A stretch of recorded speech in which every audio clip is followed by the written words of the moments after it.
ఇప్పుడు మనం చూసుకున్నట్లయితే టీజీ వెబ్సైట్ ఫస్ట్ ఫేజ్ అయితే మనకు ఆల్రెడీ మాక్ అలాట్మెంట్ అనేది 7 జూలై 2026లో అనేది మనకు రిలీజ్ అయింది. తర్వాత మనకి ఒకవేళ ఆ కాలేజ్ నచ్చకపోతే మళ్ళీ మనం ఎడిట్ చేసుకోవడానికి వెబ్ ఆప్షన్స్ 5-7 అనేది డేట్స్ మధ్యలో ఇచ్చిండు.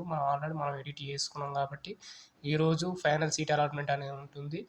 అది సాయంత్రం అన్నా రావచ్చు, లేకపోతే 12 తర్వాత అన్నా రావచ్చు, లేకపోతే 6 మధ్యలోపు రావచ్చు. సో మనం అంతా మెసేజ్ కోసం వెయిట్ చేయాల్సిందే. కాలేజ్ అలర్ట్ అయింది ఎలా వస్తుందంటే మీకు కాలేజ్ కోడ్ కానీ లేకపోతే బ్రాంచ్ కోడ్ కానీ దాని యొక్క ఫుల్ డీటెయిల్స్ అనేది వస్తుంది. అలాగే మీరు ఒకవేళ మీకు మెసేజ్ కనుక రాకపోతే టీజీ వెబ్సైట్ ద్వారా ఆ వెబ్సైట్లోకి వెళ్ళి లేకపోతే కాంటాక్ట్ లాగిన్ అనేది ఉంటుంది. క్యాండిడేట్ లాగిన్ చేసుకోవచ్చు.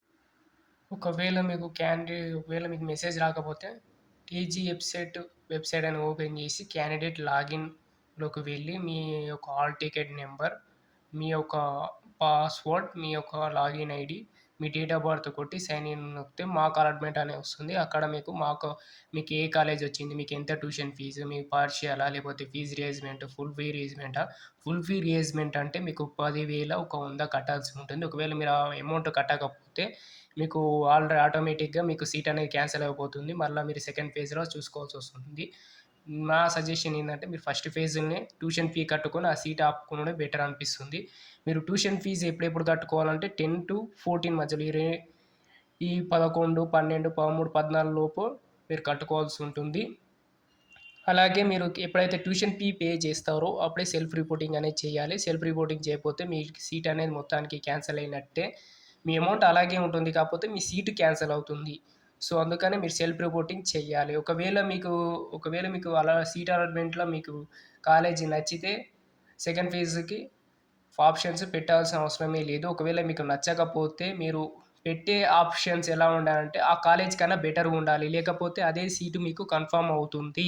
సెకండ్ సీట్ అలాట్మెంట్ అది కన్ఫర్మ్ అవుతుంది. ఈ ట్యూషన్ ఫీ అనేది ఈ కాలేజ్ వాళ్ళకి కట్టిన అమౌంట్ అనేది అక్కడ ట్రాన్స్‌ఫర్ అవుతుంది. అందుకని కొంచెం చూసుకొని పెట్టుకోవాలి వెబ్ ఆప్షన్స్. ఒకవేళ మీకు ట్యూషన్ ఫీ నచ్చి అదే కాలేజ్ నచ్చితే మీరు అప్పుడే సెల్ఫ్ రిపోర్టింగ్ అనేది చేసేయండి. ఒకవేళ మీకు ఆ సీటు నచ్చకపోతే మీరు ట్యూషన్ ఫీ పే చేసి సెల్ఫ్ రిపోర్ట్ అయితే తీసుకోండి. ఒకవేళ మీకు సెకండ్ ఫేజ్‌లో దానికన్నా మంచి కాలేజీ వస్తే ఆటోమేటిక్‌గా మీ అమౌంట్ అనేది మీకు రీఫండ్ అవుతాయి. లేకపోతే ఆ కాలేజ్ నుంచి ఇంకో కాలేజ్‌కి మీరు ఏదైతే మీకు సీట్ వచ్చిందో ఆ కాలేజ్‌కి రీఫండ్ అవుతాయి. సో, అందుకని మీరు ట్యూషన్ ఫీ మాత్రం కన్ఫర్మ్‌గా కట్టాలి. లేకపోతే సెకండ్ ఫేజ్‌లో కూడా మీకు మంచి కాలేజ్ రాకపోవచ్చు. అందుకని ఈ సీటు మనం ఆపుకుంటున్నాం అంతే. అంటే సబ్మిషన్ ఒక వ్యాలిడిటీ టైమ్ మనం పెడుతున్నాం. అందుకని మీరు ట్యూషన్ ఫీ అనేది పే చేయాల్సిందే కన్ఫర్మ్‌గా. లేకపోతే మీ సీట్ అనేది ఫస్ట్ ఫేజ్‌లో క్యాన్సిల్ అవుతుంది. ఈ వీడియో గనక మీకు నచ్చితే లైక్ చేయండి, షేర్ చేయండి, సబ్స్క్రైబ్ చేయండి.